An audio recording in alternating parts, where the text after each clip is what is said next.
Good morning. It's Thursday, May 31st. One of our top stories today is that another Australian toothfish fishery has received MSC certification. This brings four toothfish fisheries into the MSC, and the total tonnage represents about 31% of the world's catch. I think there's some research and some changes going on in the toothfish fishery which make it time for chefs and retailers and people who create the red list of seafood to take another look at toothfish and see whether or not it has now become a sustainable choice from certain fisheries. I certainly feel that's the case. We look at a recent paper that was published in Sweden that documents the work that has been done by CLAMAR, the Conservation for Antarctic Living Marine Resources, and COLTO, which is the Coalition of Legal Toothfish Operators, and up to 100 other national and international organizations, NGOs, and government agencies.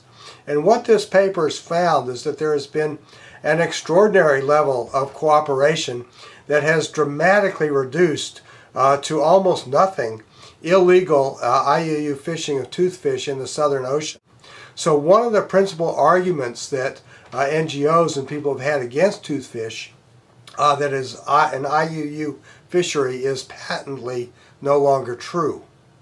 The other principal argument against toothfish used by many groups is that because it is a long-lived species, each fish can get to be quite old, it is not possible to fish it sustainably.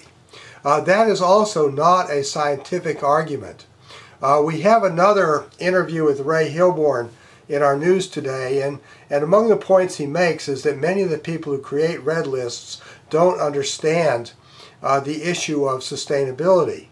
The issue of sustainability is not whether a stock has long-lived fish or short-lived fish. It is whether the amount of fish that's being removed from that stock is appropriate to the ecology and health of that particular biomass. And Hilborn's point is the key is whether you have strong and effective management controls in place, including controls that prevent illegal fishing.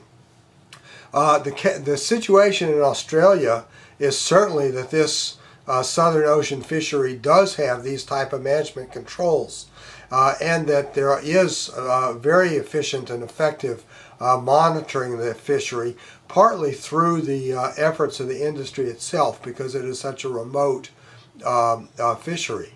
So the issue on sustainability on toothfish is not that there can't be removals, it's that the management has to be competent and the people have to trust, the buyers and consumers have to trust that management. Again, this scientific paper, I think, makes the point that that management has been extremely, extremely robust.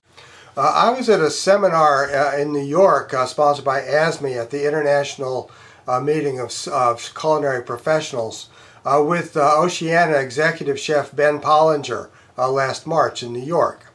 And Ben told me that toothfish was one of the most magnificent fish that he'd ever seen in his entire career as a chef. He thought it was just wonderful.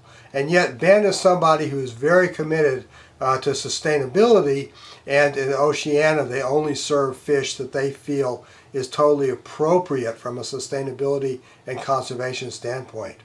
Well, I think it's time for people like Ben Pollinger and for restaurants like Oceania to revisit toothfish. Take another look at the science, take a look at the management, take a look at the sustainability, and see if it isn't time to bring it back on board. In Lexington, Mass., this is John Sackton.